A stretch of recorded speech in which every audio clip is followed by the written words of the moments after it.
Hi friends, welcome to Faris home food. இன்றைக்கி வந்து தக்காளி கார சட்னி எப்படி செய்யலாம்னு சொல்லித்தரேன்.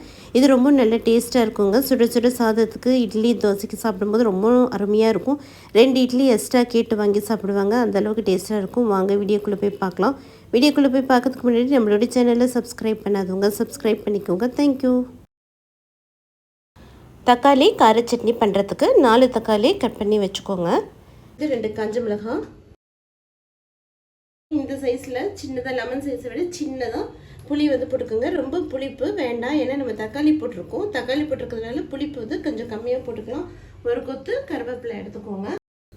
பூண்டு 10 பல்லு பூண்டு வந்து நல்லா தோல் உரித்து எடுத்து வச்சுக்கோங்க. இப்போ இந்த மாதிரி இடி தட்டியில் பூண்டு வந்து போட்டுக்கலாம். போட்டுட்டு நல்லா ஒன்றும் பாதியாக இடிச்சுக்கோங்க. ரொம்பவும் நைஸாக இடிச்சிக்க வேண்டாம். கொஞ்சம் குறைண்டு இருந்தால் தான் கார சட்னிக்கு ரொம்பவும் நல்லா டேஸ்ட்டாக இருக்கும். பாருங்கள், இந்த அளவுக்கு ஒன்றும் பாதியாக தூள் பண்ணி குறைண்டு வச்சுக்கோங்க. இப்போ இது ஒரு பக்கம் இருக்கட்டும். இப்போ தக்காளி மிக்சியில் அரைச்சிக்கலாம். ஒரு மிக்ஸி ஜார் எடுத்துக்கோங்க. நம்ம கட் பண்ணி வச்சுருக்கிற 4 பழுத்த தக்காளியாக போட்டுக்கோங்க.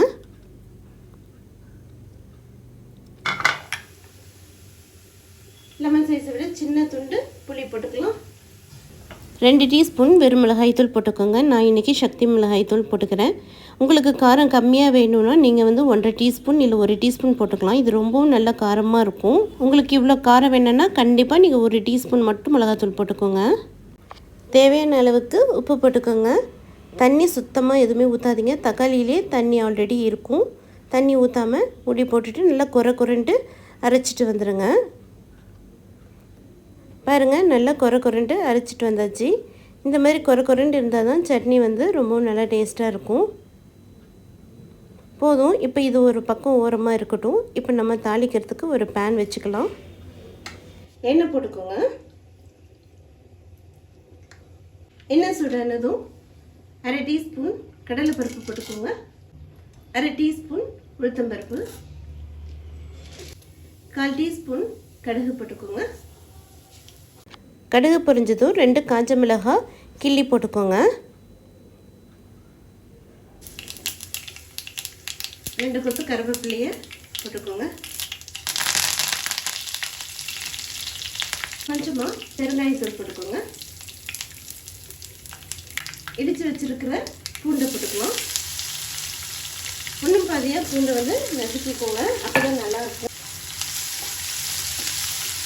பூண்டு அப்படியே எண்ணெயில் போட்டு நல்லா வதக்கிக்கோங்க. பூண்டு வதங்கினதும் நம்ம குறைன்னு அரைச்சி வச்சுருக்கிற தக்காளி, மிளகாய்த்தூள், புளி விழுத போட்டுக்கலாம். தண்ணி எதுவும் மிக்ஸ் பண்ணிக்காதீங்க. போட்டுட்டு நல்லா கிளறி விட்டுக்கலாம். நல்லா தக்காளியோட பச்சை வாசனை போகட்டும். ஏன்னா நம்ம மிளகாத்தூளும் பச்சை தான் போட்டிருக்கோம். அதனால் மிளகாத்தூள், தக்காளி பச்சை வாடை போகிற வரைக்கும் நல்லா வதக்கிக்கோங்க. ஒரு 5 நிமிஷம் வரைக்கும் நல்லா தண்ணி வத்துற வரைக்கும் வதக்கிக்கோங்க.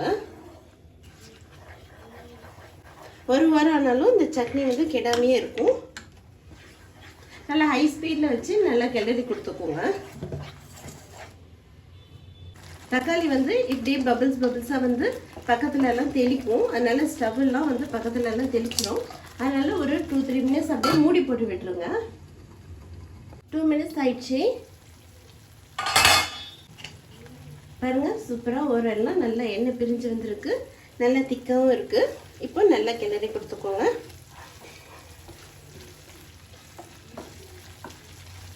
நல்லா தக்காளியில் இருக்கிற தண்ணியெல்லாம் நல்லா வற்றி பாருங்கள், நல்லா சுண்டி போயிருக்கு. உங்களுக்கு இப்போ இப்படியே சாப்பிட்றதா இருந்தால் நீங்கள் வந்து அப்படியே ஸ்டாப் பண்ணிக்கலாம், நிறுத்திக்கலாம். இப்படியே எடுத்து சாப்பிட்டுக்கலாம். நீங்கள் வந்து ஒரு 1 வீக் வந்து வச்சுக்கணும், ஒரு 4-5 நாள் வச்சுக்கணும் அப்படின்னா நீங்கள் இன்னும் கொஞ்சம் ஒரு 2-3 மினிட்ஸ் வந்து நல்லா கொஞ்சம் வத்த விட்டுக்கோங்க.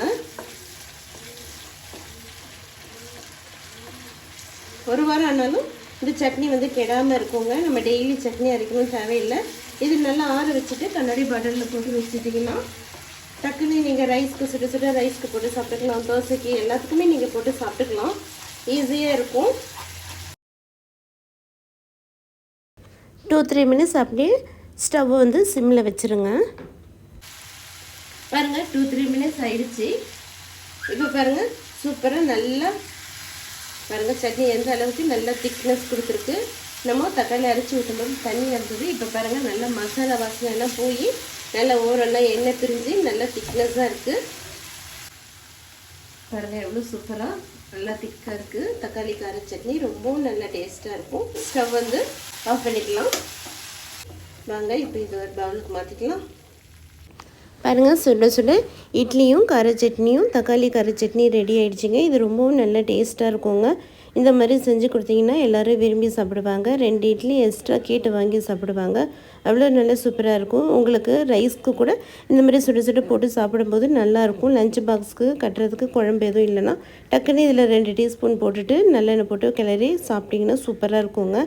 இதே மாதிரி நீங்களும் செஞ்சு பாருங்கள், ட்ரை பண்ணி பாருங்கள். இந்த வீடியோ பிடிச்சிருந்ததுன்னா லைக் பண்ணுங்கள், ஷேர் பண்ணுங்கள், சப்ஸ்கிரைப் பண்ணுங்கள். தேங்க்யூ ஃபார் வாட்சிங். பை.